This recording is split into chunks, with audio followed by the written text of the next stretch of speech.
rise from your grave.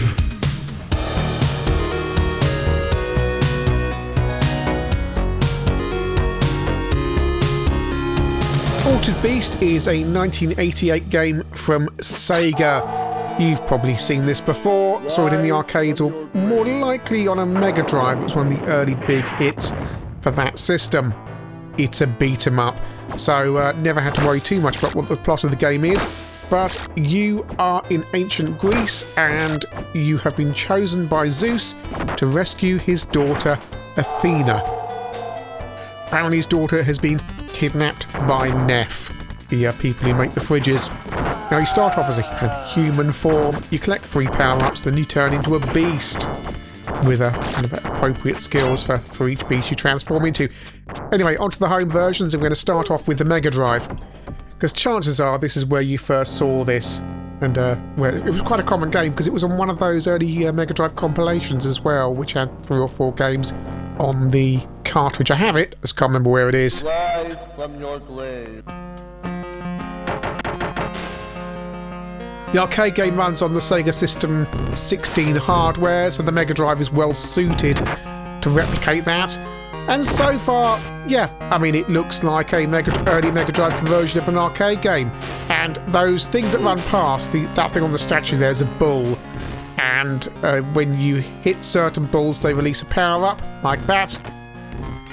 And then you can... each power-up you get gives you increased strength. So now I can breathe fire or throw fire. But next we're going to go to the Amstrad CPC. An infamous game on the CPC for reasons I will tell you about in a bit.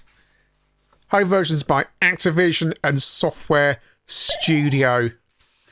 I command you to rise from your grave and rescue my daughter, that is Zeus.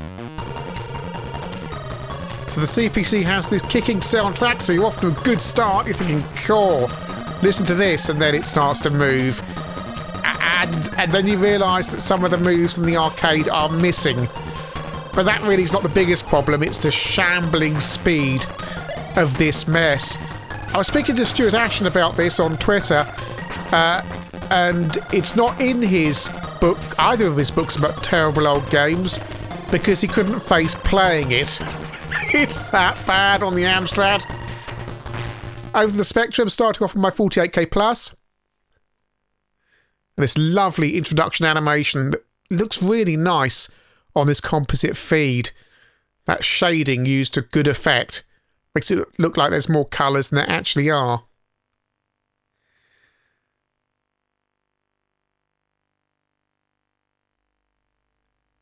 And yes, on these 8-bit versions, it is a horrific multi-load. Lovely presentation on this menu screen. Look at the drips coming down from the stalactites. Again, Zeus is commanding us to rise from our graves. And your initial impression is, well, colourful. And, well, it moves. It certainly moves over to the plus 2, so we get the same AY music as the Amstrad. It's colour clash hell. Well, it's trying to be really colourful, and the reviews at the time picked up on the colour clash and the jerkiness. Really, after you've been playing the Amstrad version, you haven't got too much to complain about. I am now the wolf, because I've got 3 power-ups. I don't know if you got those initial power-ups, if you get any more from killing more bulls. Crash gave it 67%. They complained about the graphics being clashingly garish and everyone having to wear their sunglasses. I've seen worse. I've seen worse over to the 64. And these games do have, these 8-bit versions do have 2-player mode as well. Bizarrely, the 64 version has no music. The system you'd think that would have a kicking soundtrack, no.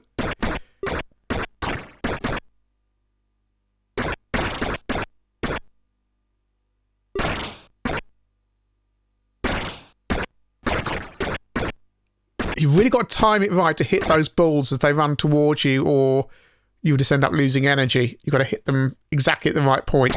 The blue men are really annoying, and take quite a few hits to kill. Sega Master System version. And this is running on my Megadrive, by the way. Just to be clear, because I couldn't get hold of an original cartridge at a reasonable price, but I do have it on my Megadrive SD card, so hey ho. Sega Power gave this 2 stars, and yeah, the reception of this version wasn't too good. It's very jerky, and it just becomes interminably slow and flickery when there's a lot going on. And having the effect of the sprites breaking into pieces when you killed the baddies makes the flickering even worse.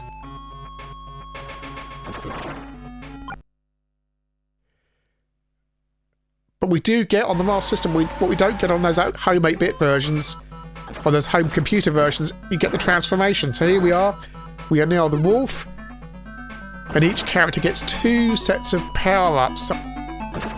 There's Neff, doesn't look like a fridge, just looks like Lord Fear from Nightmare. And there's the end of level baddie, which on the Master System it takes away all the background. There's a PC version, MS-DOS. Not by Activision, by USI Software, whoever they might be, down in the USA, where it's published by Sega. Now there is ad-lib sound, but I got errors when trying to run it, so we're having to use the PC speaker. Now the game offers a VGA option, however it only gives you EGA regardless. It's also one of those games with bizarre keyboard layouts, like with New York Warriors, where you use page up and page down, home and end as the diagonals. It doesn't work, especially on the laptop I'm using. So I'm not really sure how far I can get.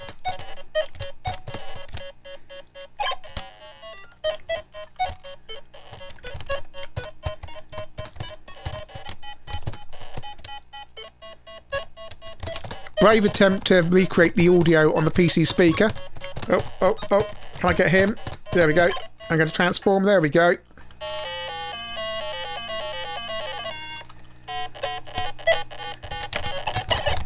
Oh, it's a lot of mashing of keys. Atari ST version, which does use samples, has a worse soundtrack than the CPC and Spectrum version, bizarrely. Partly because they've chosen to put sound effects in rather than just have music the entire time.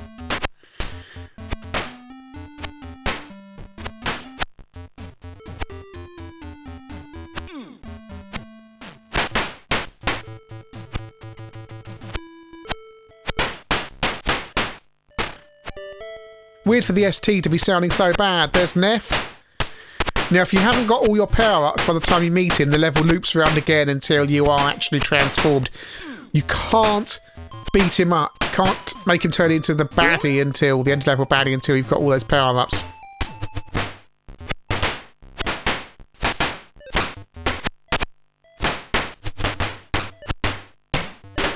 There we go. He's a giant demon corpse thing. Amiga version. Music sounding like every other Uncle Art soundtrack. Not bad, I like it. But they do have this kind of noodling theme to their music.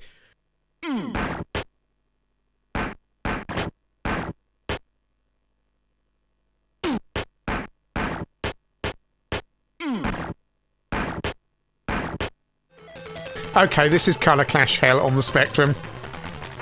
Nick of Crash, don't know his second name because he's given the second opinion. He gives it 74% rather than 67%, and he says he's played the game on the Amiga and PC engine, and the playability would be exactly the same on the Spectrum if it wasn't for the jerky scrolling, which apparently spoils all the other aspects of the game.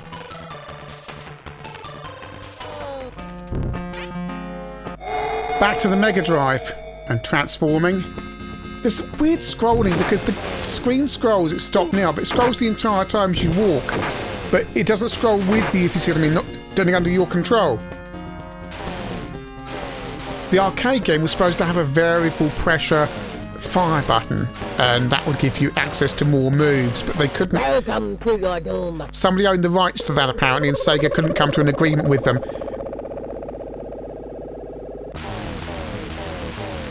Back to the Amstrad. 50% from Amstrad Action for this. Although, oddly, they gave the graphics 92%, which, yeah, they look very roughly converted from some other version, don't they? They've just got that look of, we've done these graphics and we're just going to roughly convert them over. Back on the PC. That's the level 1 baddie dispatched with.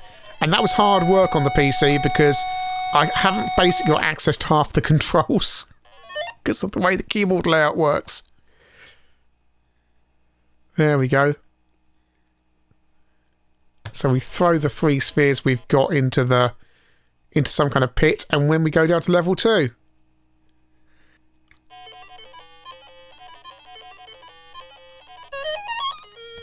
Now watch these things, they jump on your head and they suck a lot of energy out of you. They look like Slimer from Ghostbusters.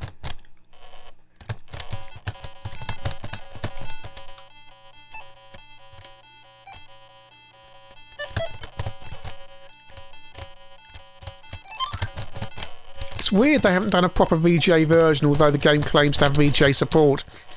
And I have double checked this. Oh, I'm dead. Back onto the ST, where things look far better.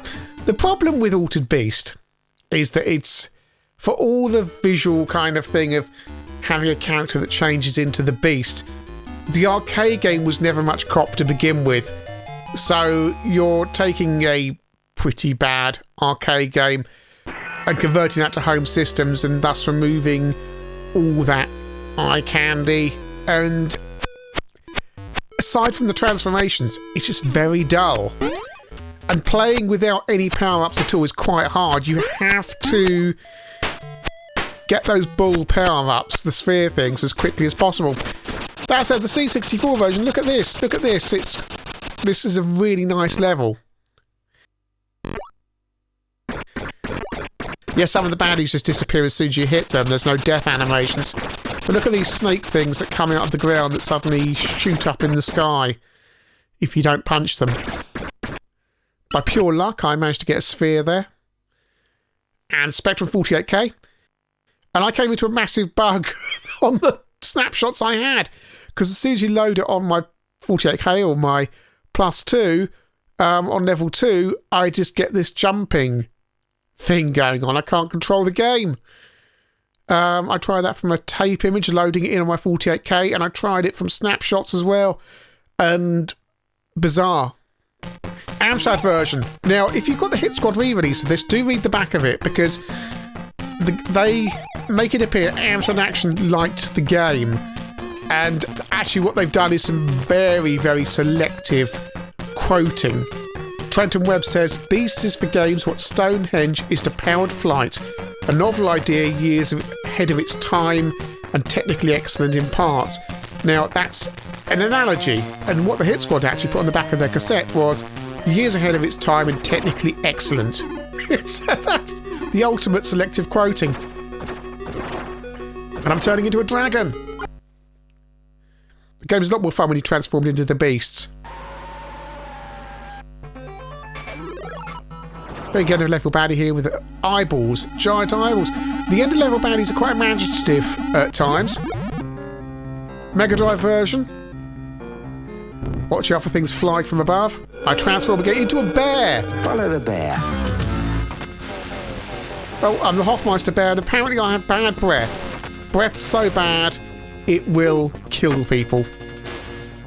Probably from drinking all that Hofmeister. Now, I think, is this different from the arcade? Because it's certainly different from all the other versions. All the other versions seem to be dragon on level 2. I'm not sure if the arcade's dragon or bear on level 2. Welcome to your doom.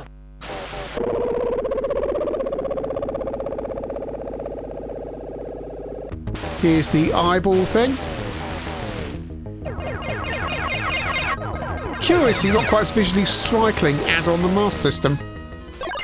ST. As I mentioned before, each beast has 2 modes of attack. This time there's a kind of beam thing, and then there's also this electrical area that appears around you. C64.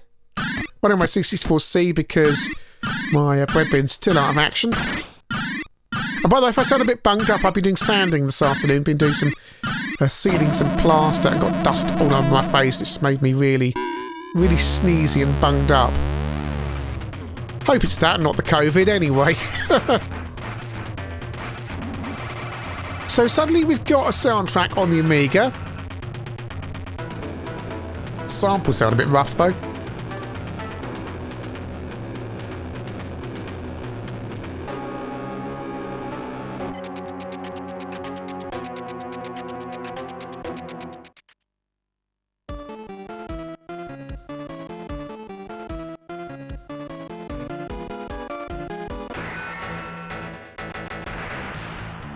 The baddies in the game, this is level 3 now on the Amiga, and you get some nice effects smashing the rocks. But the baddies in the game, the kind of general henchmen coming along, are rather unimaginative and just kind of generic zombies and baddies. There's nothing that really jumps out at you. Alter Beast is trying to be a visual spectacle, and I remember people at the time getting on the Megadrive going, oh, you know, you get to change and all that into these beasts, but it just... I think of other beat-em-ups of the year. Dragon Ninja looks so much more polished, for example. And so many other ones. It's... Even in the arcade it's lacking, because by the admission of the people who made the game, it's missing moves because they never got a chance to implement the variable pressure fire button. Spectrum? This works well. Black background? No, I couldn't defeat Lord Fear there, so I've got to go on and... sorry, Lord Neff. Neff, I have to go around again. You would just keep looping around until you've got enough power-ups. Although I noted that I was playing it, I managed to somehow... I think it was on the Amiga version my first time around. I managed to activate the battle with Neff anyway, regardless, even though I didn't have enough power-ups, so that might be something to watch out for. C64 version, and it's level 3, you are the bear. Follow the bear. I say bear, it looks a bit like an upright walking Roley from EastEnders. The giant poodle. That's not a bear, is it? I mean, it looks better when it's on all fours. When it's walking upright, it just looks weird. And goodness knows what this end of level baddie is here, a giant snail or something. Pretty ugly. Back onto the Mega Drive. ChinnyVision gave this version 87%. But they gave the Master System 60%, the ST 68%, and the Amiga 69%. Welcome to your doom. But again, CMVG console versions, visual spectacle, easily pleased. Often they can just show them some flashy graphics there and tell them it's on a console, and they just give it a good score. Amiga version, the animation though looks really lame here.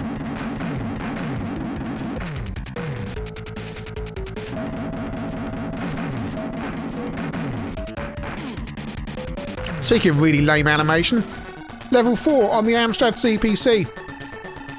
And it is just absolutely chugging. I mean, look at the state of this. 90% from graphics Amstrad action. I know you only gave the game 50% overall, but it's a load of purple sprites overwhelming you, so you can't see what you're doing. And those other versions, and all the versions, including the arcade, are apparently missing moves from what was intended, but the Amstrad version is missing more moves, and presumably the Spectrum version as well. You just can't get the game to respond, and you're just randomly mashing the controls because you can't see your sprites. You're just wanting to hope to hit anything you can. It just becomes a matter of chance whether you're going to hit something to carry on playing. Games shouldn't be a matter of chance like this. It should be a matter of skill, and this interminably plodding rubbish just takes away any element of skill and just relies on you pressing the fire button and hopefully being facing the right direction, although you won't know because you can't see which direction you're actually facing.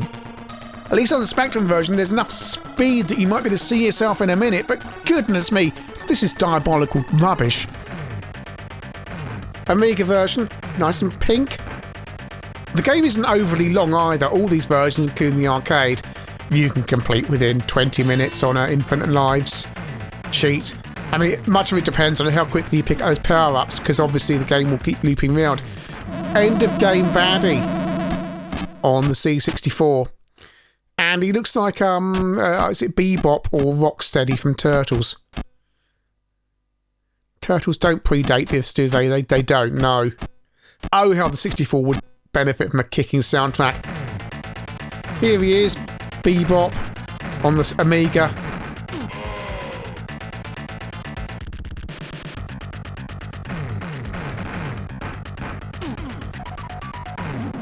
Oh, I've defeated him, I think.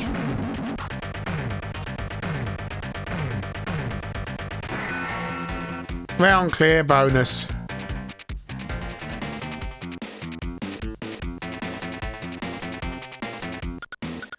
And the little bird turns into Athena. Presumably not scratching her backside whilst holding a tennis racket. And then we get a little end of game series of pictures showing you all the adventures you have had. Yeah. It's not the most satisfying end of game sequence, is it? Then you get to presumably marry Athena in wolf form. I don't know. That legal?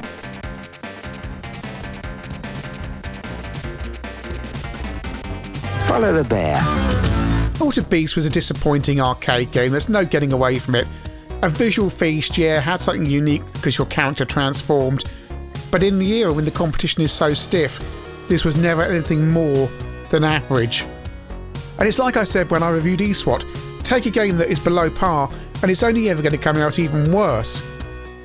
Megadrive version was an early hit on that system, but again, you know, the novelty of playing something that looks fairly authentic to the arcade in the home is lost all these years later. So what CMVG gave a high score to, because wow, arcade machine in your home.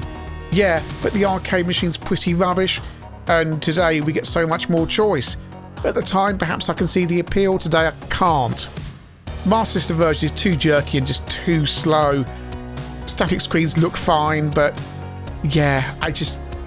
And really not helped by them doing too much on a system that can't cope with it, especially when they split the sprites up when you kill one of them, putting more sprites on the screen in that dividing effect, which makes the poor old Master System wheeze as it tries to manage. ST and Amiga versions, competent if poorly animated conversions of an arcade game that was no good to begin with. PC version, why no VGA? And again, one of those horrible, horrible keyboard layouts. Spectrum and Amstrad and Commodore, well, the lack of gameplay is hideously exposed on these systems. C64 version is trying its best. They could have put more effort into it, they could have refined those graphics more, but again, paper-thin gameplay. Spectrum version looks colourful, but it is a colour clash mess at times, and the scrolling is too coarse. The Amstrad version, oh dear, 90% on graphics, Amstrad action, what are you thinking? Graphics, part of what graphics are is how they move. This is a game that started off in the arcades, it wasn't much good there, got ported to the home systems, and obviously you're losing a lot when you port it to the home systems, and then you get lackluster conversions like you've seen on the CPC. Lackluster? What am I saying? Criminal conversions. Lazy, nasty trash. Altered Beast? Altered Beast, more like.